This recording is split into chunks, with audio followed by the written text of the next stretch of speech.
Federal Drive is presented by GEHA, Government Employees Health Association, proudly providing health and dental benefits to federal employees and their families. Visit GEHA.com.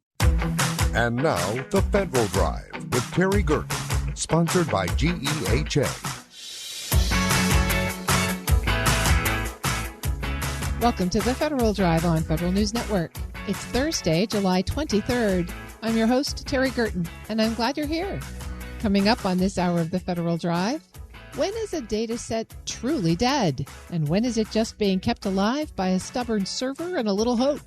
On the Data Dish, we're checking the pulse of America's public data systems. Plus, after years of digital transformation efforts, some experts say government still lacks a common vision for what digital success actually looks like. Those stories and much more ahead during this hour of the Federal Drive. We begin with this. The Transportation Security Administration is pushing a new privatized security screening model called Gold Plus. Now some airports are starting to opt into that initiative. TSA and the airports say it will help modernize airport security screening, but TSA employees are worried about losing their federal jobs. For more detail, Federal News Network's Justin Doubleday joins me now. Justin, great to have you. Thanks for having me, Terry. We talked a little bit about the Gold Plus model kind of earlier in the year. Which airports are actually moving forward with it now? Well, on Monday, Des Moines International Airport in Iowa and Tampa International Airport in Florida confirmed that they are going to transition to this Gold Plus public-private security model. And then actually on Tuesday, the American Federation of Government Employees, AFGE, said that Charleston Airport in South Carolina will also adopt the Gold Plus model. Charleston, the airport authority there, has not commented on that yet, but that's 3 airports that are moving to TSA Gold Plus.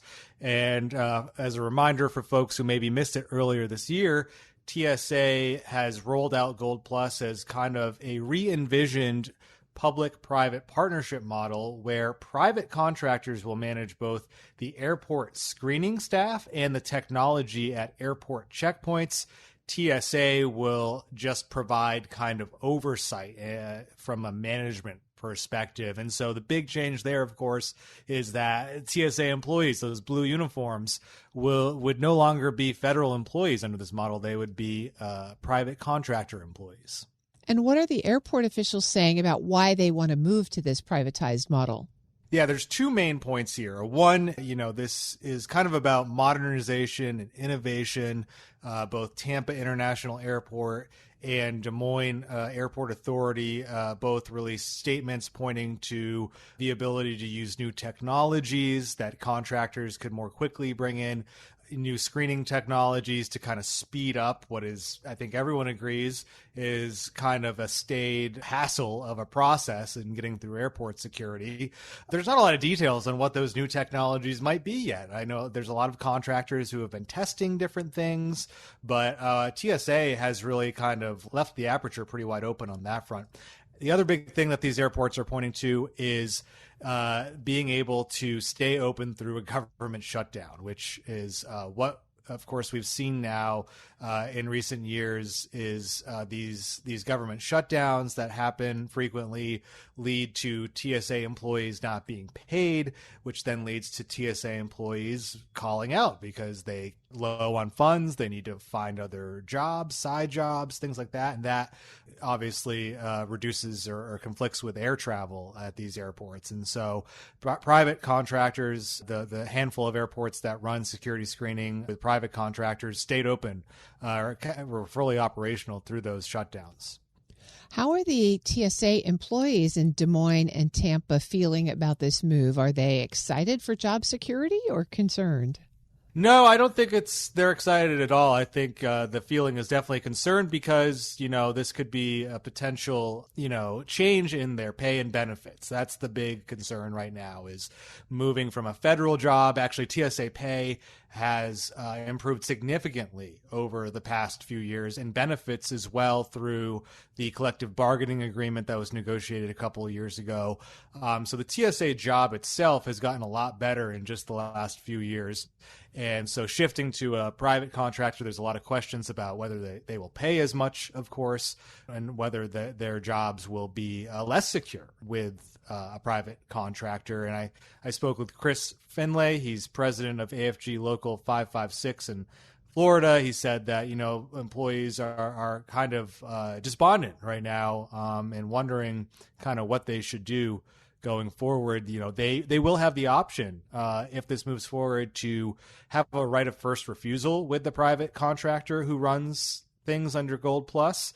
But if they don't choose to go that route, they could try to find another open job at another TSA operated airport, or they might have to find another job entirely. Has AFGE National taken a position here?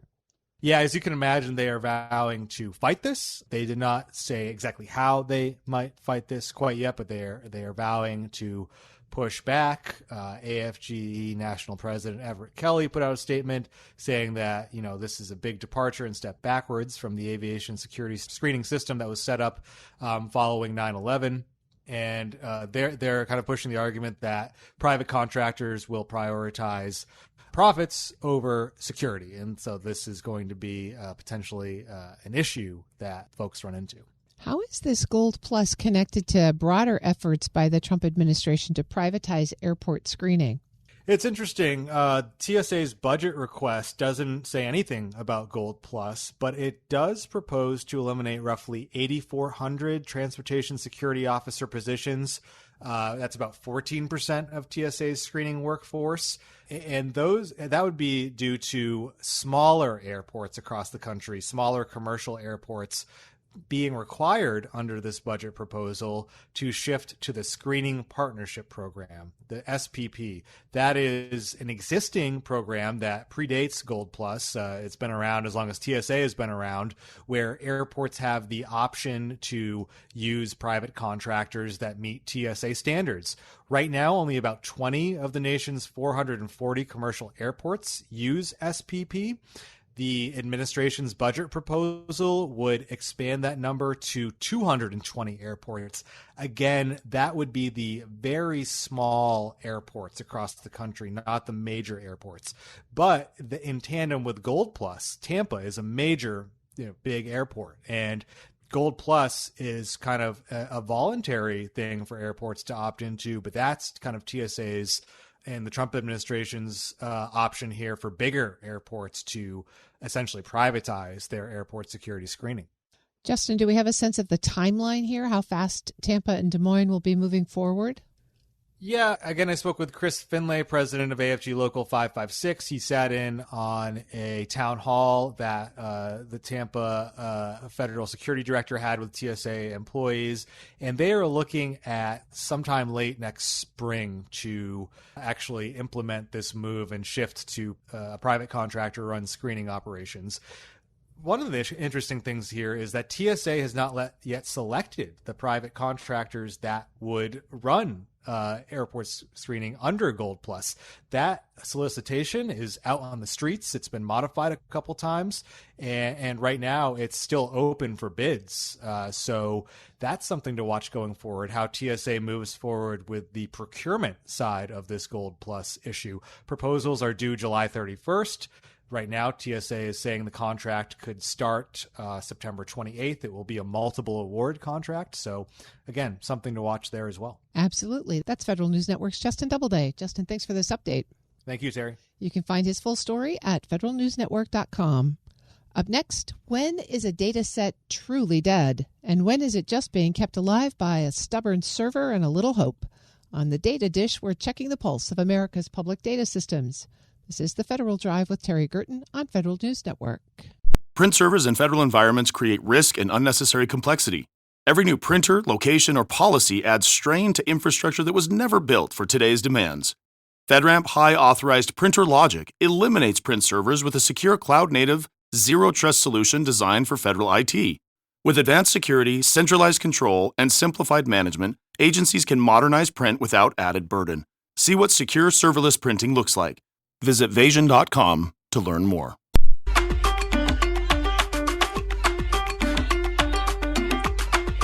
Welcome back to the Federal Drive with Terry Gerton on Federal News Network. Federal data sets don't always die dramatically. Sometimes they lose a variable here and an update there, and they slowly drift into the statistical afterlife. In this installment of the Data Dish, we take a closer look at which federal data sets have truly flatlined and which are merely hanging on. Joining me are Denise Ross and Chris Dick. Denise is Director of Federal Data Policy at the Federation of American Scientists. Chris is a data scientist, demographer, and founder of Demographic Analytics Advisors. Denise and Chris, thank you both for joining me. We are here for episode 2 of the Data Dish. Great to be here. Great to be here. Denise, you wrote last fall that the number of truly terminated federal data sets was actually much smaller than many people assumed. You called them dearly departed data sets. What have you learned since then about what's really happened as you've tried to go at this a little bit more systematically? The number 3,000 keeps coming up when people talk about how many federal data sets have been removed, but that number is still based on an errant analysis of the data.gov website, which was taken just in the first few weeks of the administration. And when I see a big number like that, I want to list. I want to name names about those data sets. And so that's what we've been working on. That's what that initial Halloween crowdsourcing of data sets that had been terminated or variables that had been removed. And we've upped our methodology since Halloween, and Chris and I have been working on defining what constitutes a data set and what constitutes a termination. Chris, when you started building this list, what turned out to be harder than expected? As Denise just kind of said, there's a gray area here between living data sets and dead ones. Yeah, absolutely. So I think the really hard thing here is what actually counts as a data termination. And when I think of a data termination, I really think of 4 things. The first is kind of the scope of the universe of what we should be measuring. The second is the unit of analysis. The third is when we should measure the thing, what the measurement window is. And then is it above or below baseline for data terminations?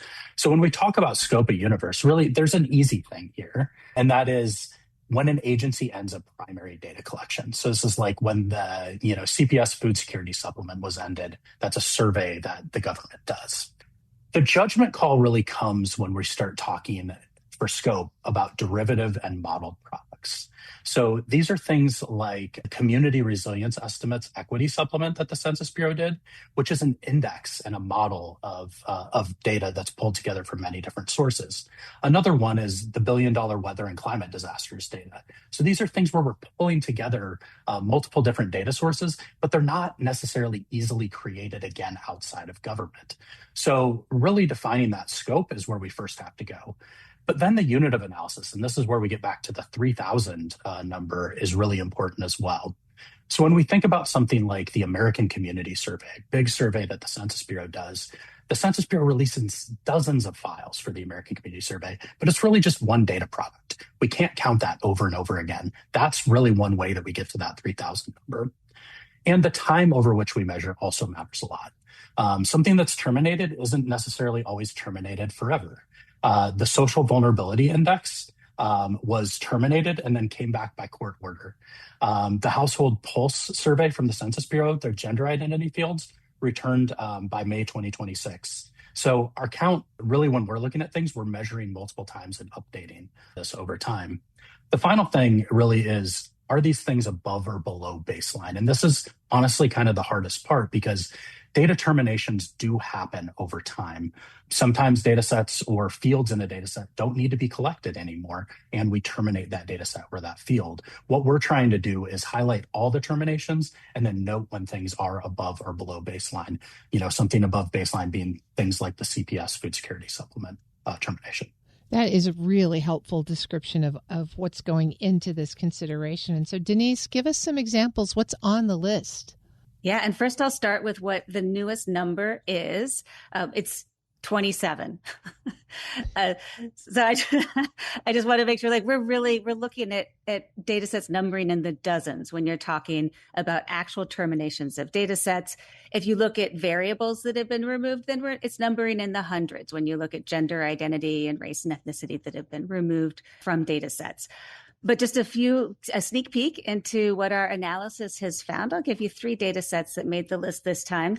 The first that was removed is Department of Homeland Security's Immigration Enforcement Monthly Tables, the department's own statistics that includes numbers on people who have returned to their country of citizenship or a third country. That data set stopped being updated on January 16th, 2025. So that means that during the largest enforcement push in decades, the official numbers went dark on repatriation. Another one that we learned about just through happenstance was the State Department's U.S. Embassy air quality monitoring. And historically, embassies have reported air quality in cities around the world. And that has provided an unbiased yardstick against local officials' numbers. And there's actually a body of research that shows that monitoring these air quality data around embassies has led to real reductions in fine particulate pollution in other nations. And the third example is the Pregnancy Risk Assessment Monitoring System, affectionately known as PRAMS, from the CDC. And that's our nation's main window into infant and maternal mortality. And it's available at the state level. And the 2023 data were collected, but never released by the CDC. And the state grants that ran that data collection expired this past April. It's worth noting that states can still release their own data, and collection continues by states, but the staff at the CDC just isn't there anymore to do the work on creating a standardized national file. And all three of these data sets, from State Department, CDC, and DHS, none of these had a formal announcement about their termination. Denise Ross is the Director of Federal Data Policy at the Federation of American Scientists. Chris Dick is a data scientist, demographer, and founder of the company, Demographic Analytics Advisors. Chris, let me come back to you. As Denise is talking about 27 that have been terminated, obviously there are lots more that are still up there. But if I open a federal data set today and it looks perfectly normal, what's the most urgent warning sign or the most important warning sign that its long-term health may be deteriorating? Yeah, absolutely. I will say, I think this is a great question for Denise if we want to go there, but I can also hammer at it if you would like me to. You take your whack and then Denise can add on. Yeah. Okay, that sounds great. So when we think about data health, really this is something that we measure a lot at dataindex.us. And we really think about 6 pieces of health when it comes to data collection health. The first is, are the data still available historically? So that's a lot about what we're talking about right now. So if you opened a data set and it was still there, you would notice that this historical availability is still there. Then we need to start looking at future data availability. And that's where a lot of these terminations come into play, but also how people are talking and how policymakers are talking about data. The other things that we need to know are data quality, statutory context, staffing and funding around the data, and then the policy context. So when it comes to data quality, this is where we know if things like sample size have decreased, if the number of sensors have decreased measuring a thing, or if the level of granularity has decreased, we know data quality is potentially, that's a good proxy for data quality decreasing. Statutory context is interesting because many of the data sets the government collects are collected either because they're required to do so or because the government is allowed to do so. Most data sets fall under the allowed context. And so if the government is only allowed to collect the data, that kind of raises another flag that data set could go away in the future. Staffing and funding is a really, really hard one. And this is where we need people to actually collect quality, do quality assurance, and publish the data. And if those folks have been RIF'd, or if they have left through voluntary retirement or other programs, finding out information about that can be really, really important for that data set. And finally, if policymakers are saying bad things about a particular data set or they don't meet kind of administration policy, that we also know is something that can create levels of risk for a data set. Denise, who notices these kinds of losses first? Is it researchers? Is it state and local governments? Or does the public feel the loss before they really even know about it? The first people to feel the loss would be the data users. Often that's in state and local government. One of the challenges is that often the data users might not might not be aware that there's a larger ecosystem they can tap into. So we do encourage anybody who is using a data set and notices that it's gotten skinnier or it was supposed to be released last month and hasn't been released, please email us at removals@dataindex.us so that we can put it into the queue for tracking. But also, we're finding that former feds who worked in agencies, they often have data sets. In fact, just yesterday, I was talking to somebody at the EPA, former EPA employee, who was annoyed that some data had disappeared. And so there are data sets that former feds watch. And what's fabulous about having former feds as colleagues, we've brought on 3 at the Federation of American Scientists, is that they can understand the impact of staffing losses and contract cuts on the data quality and likelihood that the data will keep flowing. And then in terms of, the American people, the general degradation of federal data, the impact will be hard to pinpoint. But one example is, so a couple of years ago, I got an email from my online grocery store that the peanut butter in my pantry could possibly have salmonella in it. And at first I was creeped out, like, oh, how do they know what's in my pantry? And then, just in the last 6 months, I realized, like, oh, that was because of federal data. That's because the Food and Drug Administration publishes a data set on product recalls, and the companies that sell us food, if they know who we are, they know we've purchased that peanut butter, and then they can send us a warning about the possible salmonella. So that's a federal data flow that I totally took for granted until I started doing this data policy work. And the two of you have a couple of products out where data users might be able to check their concerns about these data sets. Chris, tell us about those. Yeah, so I'll start with dataindex.us. And dataindex.us is the place where we actually monitor all of these federal data as much as we possibly can, and really try to show data can be alive but still unhealthy, and collected but never published. And so really, this is where we're looking at the overall health of federal data, not just those obituaries, not just the dearly departed data at dataindex.us. And then maybe I'll pass it over to Denise to talk about her beautiful site, essentialdata.us. Yeah, one of my big regrets after leaving the administration as the U.S. chief data scientist was that we hadn't done a good enough job about telling the story about why these data matter to everyday American lives and livelihoods. And we've got now a collection of more than 100 data sets, and that we have one sentence love letters to them and how they benefit everyday Americans. And that includes, like, if you're taking your family on a vacation, your plane is less likely to hit a flock of birds because of the NOAA's NextRad data, so pilots can avoid birds. Or if you are trying to save money on the drugs that you need to take each month, the FDA has a generic drug equivalent, an official data set that crosswalks between generic drugs and their brand name equivalents. Denise Ross is the Director of Federal Data Policy at the Federation of American Scientists, and Chris Dick is a data scientist, demographer, and founder of the company Demographic Analytics Advisors. Thank you both for joining me for episode 2 of The Data Dish. Thank you. We'll post this interview at federalnewsnetwork.com/Federal Drive. Subscribe to the Federal Drive wherever you get your podcasts. Still to come, nobody likes talking about long-term care. The problem is that waiting often means making major decisions with less time and less information. But first, after years of digital transformation efforts, some experts say government still lacks a common vision for what digital success actually looks like. You're listening to The Federal Drive with Terry Gerton on Federal News Network.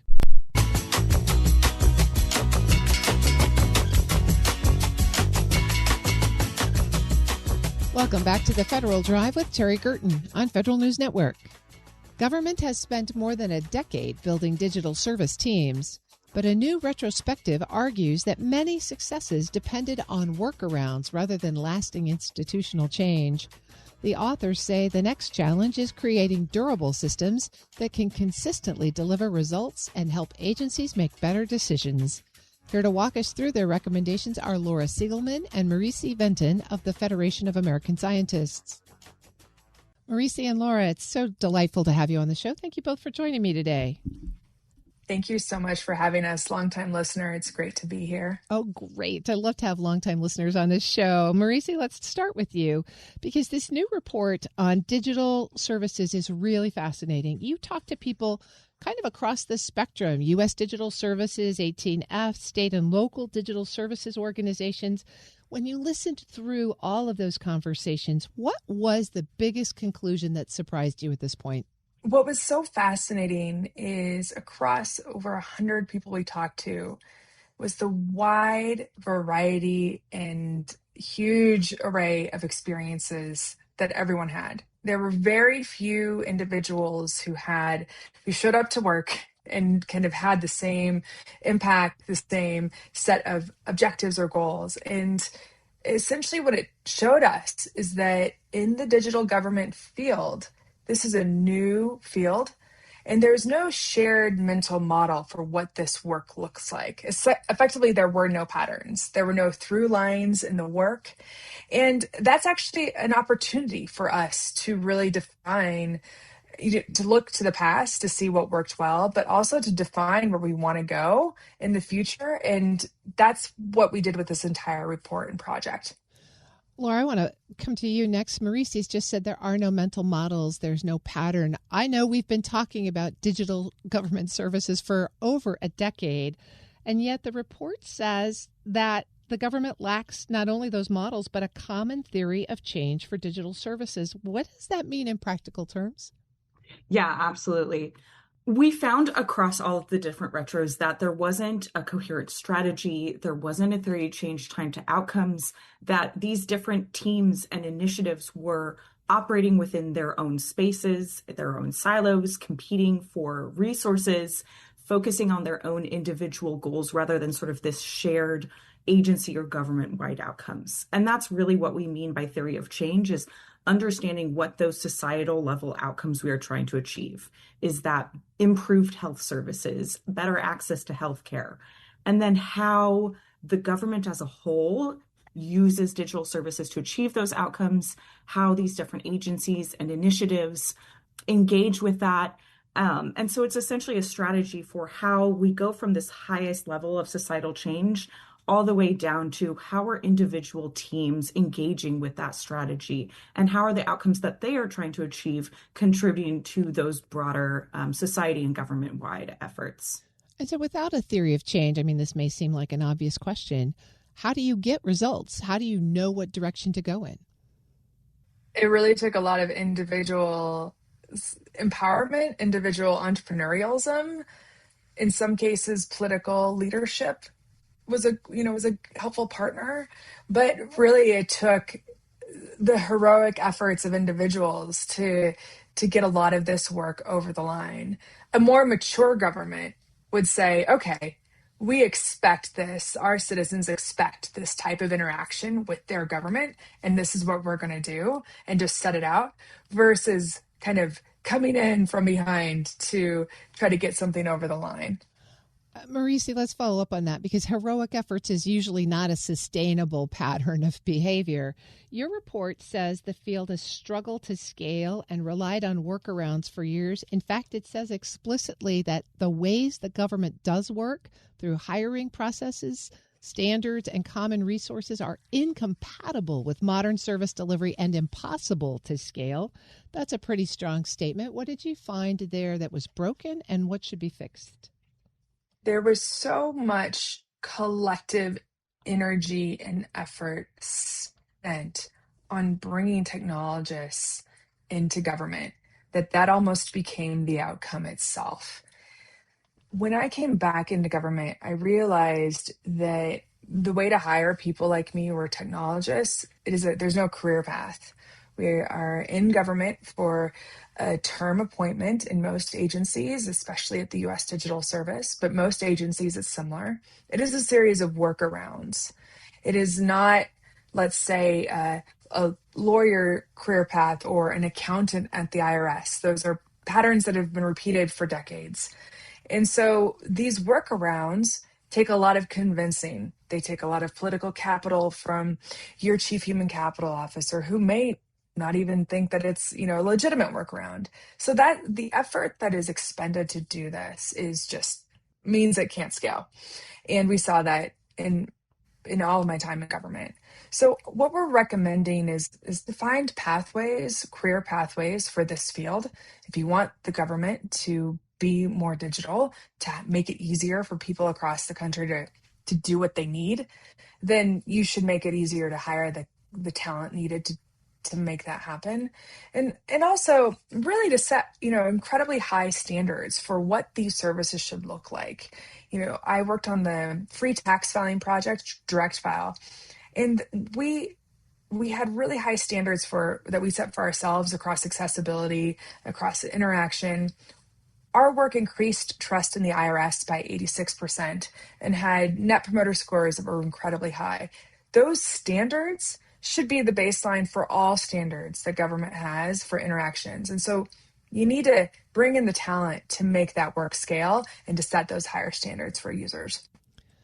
Marisi Venton is a senior fellow, and Laura Siegelman is a senior manager for government capacity at the Federation of American Scientists. Marisi, let's follow that thread then, because if we have a hard time hiring technologists, how is it that the report says we build digital teams but not digital services? What does a service-centered model look like, and how is it different from the way most agencies operate today? It's a really great question. So we really took a lot of inspiration on the service model by looking actually at our international governments that are they're more mature in their digital government. And one of them is the United Kingdom. And the way that they take their approach to digital services is around a service. So service is something that you need to accomplish. So for example, file my taxes, or, get my student loan money, like my FAFSA. So things, renew my passport. So these are services, and a more mature model builds a service team that cuts across silos. And so effectively you have in one team, the technology team, the designers, the user researchers, people that are talking to your users, next to the policy and the program experts, next to the lawyers, next to your customer support team. And so you're creating this really great feedback loop that is coherent, that really means the users get their outcome accomplished in one task. Also, if there's appeals or adjudication, it is all part of that same team. That's what we consider a service team. So it's not a team of technologists. It is a cross-functional team of people delivering for people. That's a very mature model, but we believe that's actually going to lead to the best outcome for both users and for government functionally, because you're bringing more modern approaches to delivery in to some of the more traditional areas of government, some of the more paper-based areas of government. And there's an opportunity to make the experience better for both the users and the practitioners that I think is really exciting. And the approach that we've taken to date in the federal government in the United States typically has been a centralized digital team that reports into an agency lead or a CIO. And that it's kind of its own silo. And it's a good model, but it's been really the only model we've had. And what our report is outlining is you can have different models based on the problem that you're trying to solve. So if you're implementing a legislation, there could be an implementation team. If you're trying to bring legacy COBOL into a modern, cloud-based platform, that's a different type of skill set that could require a different team. So really what we're advocating and what we're asking leaders to do is to build the right team for the right problem. Laura, let me ask you to chime in here. You did a little bit of work on those international models. Tell us which one. Marisi walked through the UK model, but is there another one that really strikes you as being a great example? Yeah. When I was at USAID, I worked a lot with the government of Ukraine, and they had a centralized Ministry of Digital Transformation that was responsible for a number of things, delivering on government-wide priorities, setting standards, building and managing shared platforms. And by having this central capacity, they were able to develop services across the government. They had these teams that were building different products and services end to end. And that's one of the examples that we've looked for. And it also ties into one of our recommendations about building this type of centralized digital capacity in the US. And, to make sure that we're able to really hold different agencies accountable, drive momentum for these end-to-end services, like Marisi mentioned, we need to actually have that capacity within our federal government. Marisi, the report says this is the time for radical experimentation, delivery, and exploration. Radical sometimes sets some people's teeth on edge, but if you were going down that path, what do agency leaders and the center of government, OMB and GSA, need to do differently right now to create the different future that you all envision? It is an opportunity to be ambitious. I think right now what we're seeing, people are losing faith in their institutions, and this has been a decline over decades, and that decline is only increasing. And so this is an opportunity to show that government can deliver, because at this point, deliver in new ways, because at this point we've got nothing left to lose. What we think is really interesting as a new, more ambitious future is to look at a central government department that has the authority, that has the confidence, the muscular authorities to really drive a modernization agenda, to really ensure that the work that digital teams are doing in government is open sourced and available and repeatable and usable across the government, saving cities, because this project also, remember, included cities and states, saving them money because they can reuse a lot of the shared platforms that are built once. To really think about, again, we've talked about hiring, how the hiring patterns should be implementable at every agency. This is an opportunity to really rethink how we do this, how we have a shared platform like login.gov, and to deliver not just the shared services, but also to take this approach to different agencies, into different cities and counties and states across the country. But what we've lacked to date is the authority to do this work, the accountability to do this work. It has all kind of been based on moment in time political leadership, moment in time entrepreneurial leaders inside of agencies or from a digital service team.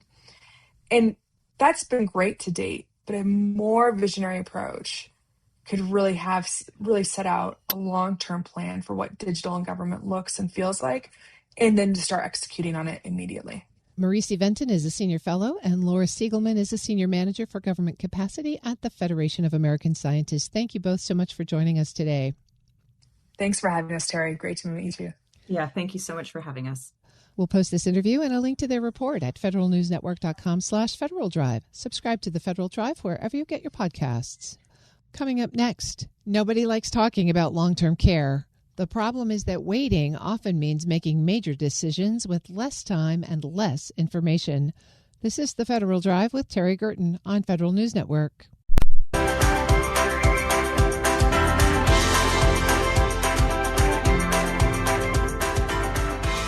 Welcome back to the Federal Drive with Terry Gerton on Federal News Network. The best decisions are usually made before a crisis arrives. Long-term care planning is a good example. Families that understand their options early have more flexibility than those forced to decide in the middle of a health emergency. Here with some perspective and advice on preparing before the pressure arrives is certified financial planner Tiago Glieger of RMG Advisors. Tiago, it's great to see you. Thanks so much for joining me today. You too, Terry. We have a really important topic to talk about, and it's one that a lot of people find, I think, difficult to talk about, and it's long-term care insurance. Long-term care is really emotional. It's how you think you're going to spend the end of your life. Why is it such a challenging planning issue for federal retirees?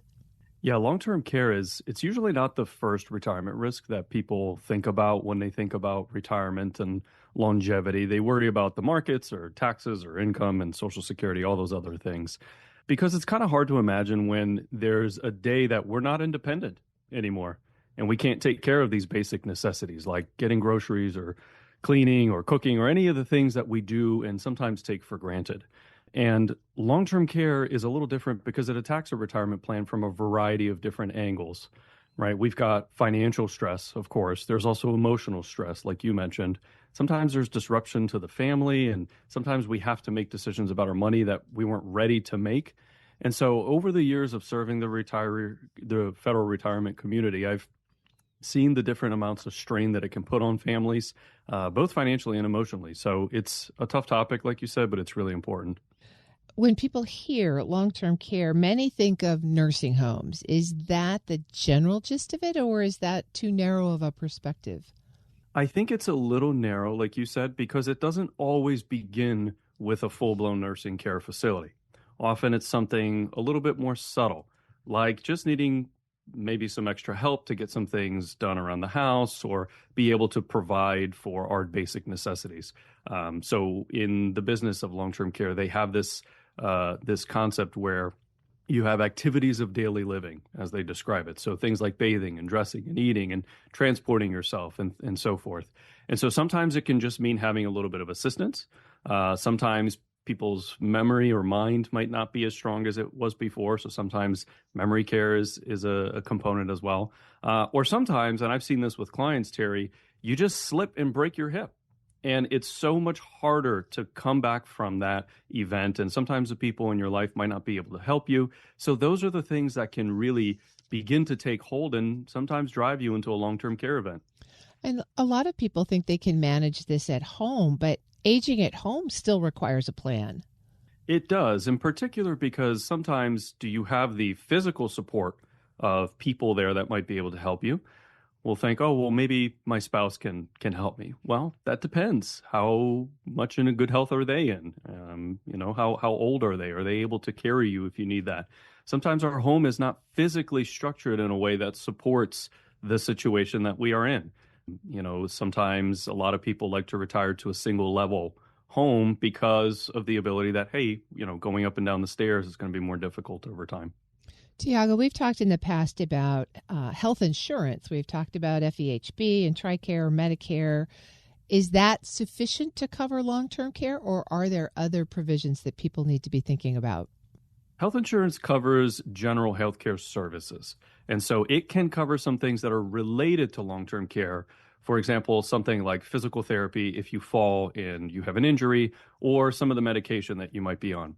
But the assistance that somebody might need to get to physical therapy or any of the day-to-day normal things like grocery shopping, like we talked about, none of that is going to be covered by traditional long-term care. It's a pretty big misconception that people have that healthcare is just going to cover my longer-term care needs. I think what people often confuse is the skilled nursing coverage that is a component of Medicare. Medicare has a specific provision that under certain conditions, you can get skilled nursing for about 100 days. But even beyond that 100 days, the cost then completely goes to you as the patient. And so even then, it's not covering you for long term. Tiago Glieger is a certified financial planner with RMG Advisors. Tiago, some of us may have had experience here with our older parents, but now we've got to think about this for ourselves. What are the main ways that retirees can plan for this risk? There are three ways that people can plan for the risk. And the first is the easiest, which is you just self-fund. You're going to use your own assets. You can use the income that you've got from Social Security pension, the first pension. You can adjust the amount of spending that you're doing, tap into home equity, use your investment portfolio. A lot of different ways to solve for that risk. The challenge with that is that it does carry the highest amount of risk because, one, the markets are never guaranteed. So you have to be careful about how you're using your assets. And number two, you don't necessarily know how long the long-term care event is going to last. I believe the average amount of time that it lasts is somewhere between 2 and 3 years. So sometimes it can be more, sometimes it can be less. We have to be careful with that. The second approach then is going to be, okay, I don't want to take all of that risk on myself. So I'm going to pass on some of that risk to an insurance company. So we insure or transfer, as we call it, that risk to an insurance company. And that's where things like the long-term care insurance components come in. So a lot of feds, now this is no longer available, but a lot of feds are in the formerly available federal long-term care insurance program. It's now closed to new applicants, but people who are in, that's what you have, right? It's going to cover a lot of those expenses. The challenge with long-term care insurance is, well, it's expensive. And traditional long-term care insurance is kind of like fire insurance, where if you never use it, thank you for your contributions to everybody else, right? And so the third approach then is the ability of having some sort of hybrid. The insurance companies started to realize that people wanted maybe some skin in the game, not insuring the whole risk. And so they've developed these newer plans where it's maybe a slightly smaller benefit, but it's a finite cost, or you're just not insuring for all of the risk that you think that you might have. Maybe you get $100,000 to $200,000 of long-term care insurance, and then you plan to cover any additional cost yourself. So those, I think, are the three biggest ways people address that need. Self-funding can work for some people, maybe with those with significant assets, but how do you figure out how much money you need or whether you have enough? That's a really good question, Terry, because one very important detail about self-funding is that we have to remember, if we're in our mid-50s and 60s and we're planning for retirement right now, what is the cost of long-term care today, and what is it anticipated of being when you're 80, which is statistically the highest probability of your needing it? The cost of healthcare services don't rise like regular inflation. It's about twice the rate of inflation. And so it's more expensive faster. So we have to say, if I were to be in a long-term care situation today, then I need to adjust that for inflation, but healthcare inflation for, I don't know, maybe 20, 30 years from now. What would the value of my need financially cost in that future? And then figure out, what do I need to do with my money today? How much do I need to put aside? And how do I invest that so that it will be there and available for me in the future? What about my strategy of just planning to move in with my children? That sounds like a pretty cost-affordable approach. Yes, the family plan is always, I think, one of the options people try to rely on. And it can be a good option, but I think we need to be careful in fully relying on a family, because we never want to be a burden to the people that we care about. And caregiving can affect people's careers. It can affect marriages. It can affect the relationship that you have with your children. And so we want to be cognizant of how much care might we actually need, and what impact might that have? And is that even a worse situation? It might solve a temporary problem, but create a whole nother issue in the background. Well, if someone is going to think through their funding strategy and they don't plan to move in with their children, how can they make sure that their retirement plan can survive a long-term care event? I think this is where doing some scenario planning might make a lot of sense. And if you can model something out, like a long-term care event, and just throw some numbers to it. What would I potentially need in terms of care? Do some research about what the costs might be. And it doesn't have to be complicated, but just start looking at, if I'm living my life this way, if I'm earning a modest return on my investments, if long-term care is going to cost X in the future, is there a situation where I can afford to myself or my spouse have the care that I need for 2 to 3 years? What if one of us has to go to an assisted living? Obviously, that's going to be a higher level of care than if we just get some help at home. Or what if one of us needs full nursing care at this point? And start to run through all of these scenarios and see, are we going to be financially okay? Do we start to have financial problems down the line? Are there other assets like selling the home? Is that an option for us? Or are we going to be in a pinch and then potentially become a financial burden to our family? Certified financial planner Tiago Glieger of RMG Advisors. Tiago, you have given us a lot to think about today. Thanks so much for bringing this up. Thanks, Terry. We'll post this interview at federalnewsnetwork.com/Federal Drive. Subscribe to the Federal Drive wherever you get your podcasts. The Army is overhauling how it manages its civilian workforce, issuing a directive that aims to make it easier to reward top performers while speeding up the removal of employees with unacceptable performance. The policy touches everything from disciplinary actions and incentive awards to leave policies and voluntary separation programs. But those who are up for removal will have less time to defend their work than in the past. Federal News Network's Rachel Cohen joins me now with more. Rachel, thanks for being here. Thank you, Terry. What is the Army trying to accomplish with this directive? So it's really the Army's kind of first steps to turn Secretary Hegseth's memo from last fall into actionable policy. So saying, look, if you're underperforming, we're not going to let that stand anymore. So, the goal is have a civilian workforce that is up to snuff, based on whatever, and really leaving it up to people's supervisors to determine what up to snuff means. Is there anything that's driving the timeline here? Not that I'm aware of. The memo came out last week, and I believe it's immediate.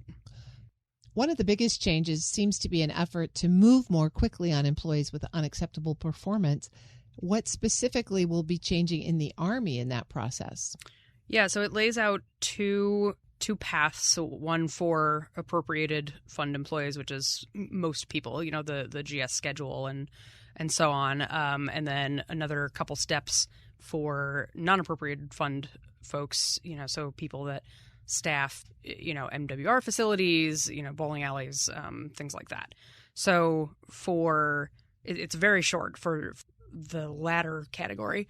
For the latter category, it's just a supervisor proposes removing somebody. The personnel office and the legal office have 10 calendar days to say if they think there's enough evidence to move forward. And then it doesn't appear by the memo that the person who's being looked into has any sort of form of recourse or, any form of pushing back on it. If there is, it's not explicitly said in the memo. And then an official decides on removal within 30 calendar days.